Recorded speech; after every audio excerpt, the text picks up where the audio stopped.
What's cracking, guys? Omar Esoff here, back with another video, back with Coach Helms. How you doing? Doing well. You're looking vascular. Is that the correct terminology to compliment a bodybuilder? I'll take it. You'll take it? One of the many terminologies I will accept. There you go. Ripped, shredded, vascular, jacked, Yep. symmetrical, proportioned. Yep, keep going. You want me to keep going? You're like, I have a thesaurus just for bodybuilding. I just want to say thank you for being muscular, which brings us to the topic of today's video, and that is the larger question, how do you determine what supplements to take? But then we're going to use a specific example where recently in kind of the cultural sphere of lifting and fitness industry, SARMS have become a popular topic, and depending upon who you ask, namely those that sell SARMS, they would say you get steroid-like effects without any downside. And there's also the moral question where exactly, is this a PED? What category should it be placed under? Should people be allowed to take it? So there's a moral question, there's a moral conundrum, but then there's also a question of efficacy. And what seems to be happening, kind of like certain movements, would be that the proponents are speaking the loudest. And so if you look on Instagram, if you look on YouTube, there are some individuals trying to talk about SARMS in a positive light. So first, I want to ask you, as a researcher, what are SARMS? And then second, what does the data currently show? And then I want to have that larger discussion about supplements in general, how to determine what you should take. And I think the larger discussion is really the important one, so we'll definitely get to that. So first off, selective androgen receptor modulators. SARMs are basically they first showed up in the research in a speculative paper that I'm aware of in '99. Yeah. So they're very young. Yeah. And this was a time when they were talked about and they came about. If you remember back when myostatin inhibitors came out, there was about, they never really popped up, but for 20 years people were talking about, hey, how do you get these? The Russians have them. They're this secret magical thing. But they never really popped up or showed up on the scene as far as we know. So the idea of a SARM is very intriguing. The idea that instead of having to deal with AAS, anabolic androgenic steroids, which have both anabolic and androgenic effects, we can just get the anabolic effects. And we can avoid all these gnarly side effects that we're trying to not have from anabolic steroids. So the mythical SARM is something that is now a reality. But it has only been a reality, we're talking maybe even the last 15 years. Right. Now, from a researcher perspective, it's been in the last decade that we've been extremely confident saying creatine has long-term safety. Right. So the idea that we know that SARMs are safer than something else, to me, is a really dangerous statement.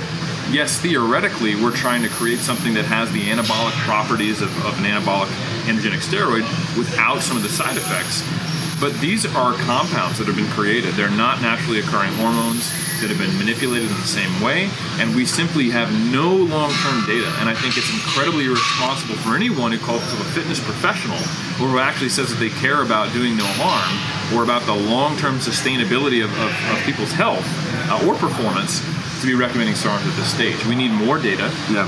While we have semi-promising data in terms of their effects from like a muscle building perspective, it's by no means conclusive, nor is clearly shown as actual anabolic steroids, and we simply don't know what the long-term effects are. Yeah. So that's the big thing there. Now, as far as supplements in general, I think it's really important to understand that the ethics of them is, from an athlete's perspective, you just have to go right to your organization. Right. Check the banned substance list, check the WADA list. Also make sure that what you're taking is something that couldn't be contaminated. Like, I'm aware that everyone is tired of hearing every single person who gets caught say, oh, it was something I took. Right. But the reality is, if you look at the data, there are people, it's not the majority, it's not even the minority, it's a small minority, who do get tainted supplements and inadvertently take things that are banned, or that are produced in a place where that exists and it taints it in some way and they fail a drug test.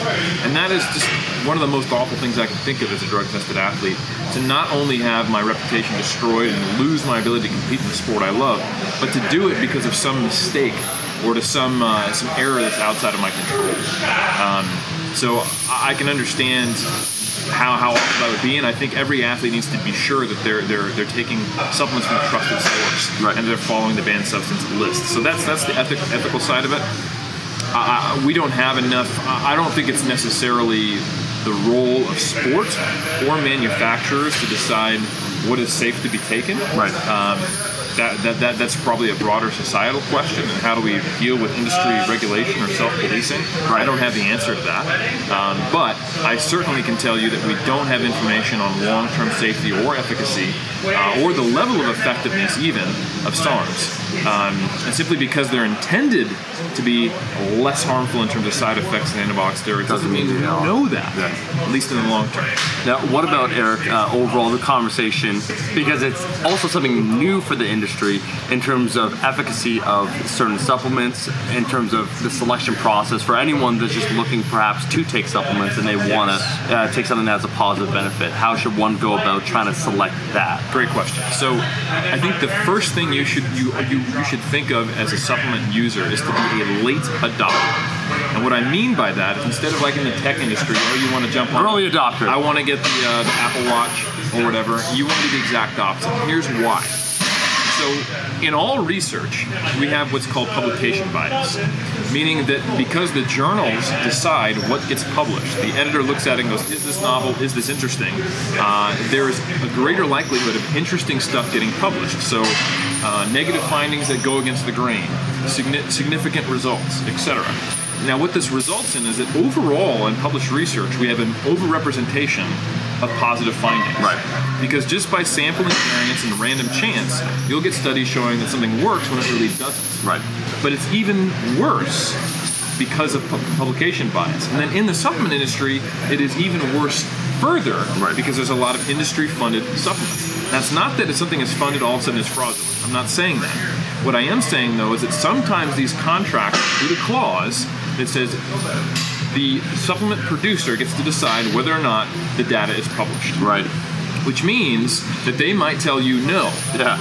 Now, these contracts aren't always there, but they're there enough that I would say publication bias for positive results is even higher, right, among the supplement industry. Yeah. So the likelihood that the data you have is skewed towards positive when it's not actually that way is higher with this research. And more importantly, you got to look at this as a gambler. Most people think, well, worst case scenario, I'm going to get a hole in my wallet, I'm going to waste some money, but I will have satisfied my fear of missing out. Sure. And I may have gotten no gains. FOMO for you. Exactly.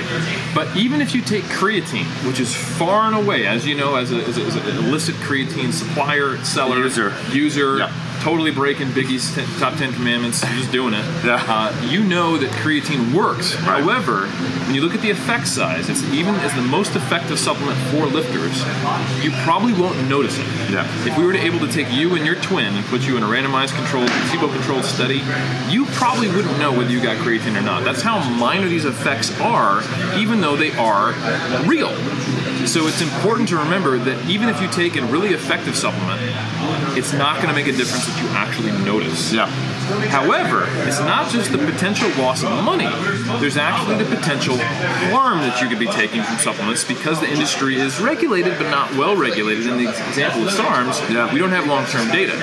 So as an example, D-aspartic acid. I really like to use this example. It came out in 2009, and based on a single trial on males, the only one in humans, with no metrics of body composition or strength change, we saw roughly a 30 or 40% increase in endogenous testosterone production, and within months, there were supplements out saying this will improve your strength, this will improve your body composition, even though there are no studies on that, and everyone jumped on the bandwagon, right, because they just associate testosterone with those things no matter what, largely because of the steroid industry, right, and the IPV pro bodybuilding, all that. So, what comes out a few years later? A study that shows it doesn't increase testosterone and doesn't increase strength and doesn't improve body composition. So everyone goes, just another one that proved to not work out. Right. No one cares. We wasted a little money, but at least we gave it a good try. I satisfied my FOMO. Yeah. A few years later, guess what comes out? CLA? No. Another study on D-aspartic acid, he was way off, that actually showed testosterone decreased as a result of taking it. So now we don't actually know. Is D-aspartic increasing, decreasing, or doing nothing on our testosterone? Is it harming me, neutral, or effective? Sure. Fortunately, we have a few more studies now showing that it probably just doesn't do anything. Yeah. But there was a point where people realized, oh shit, my fear of missing out actually might have made me miss out on more gains. Right. Or actually harmed me. So there are supplements that can be actually harmful. And it's important to realize that you might be missing out on something that you want to miss out on. Yeah. So be a late adopter.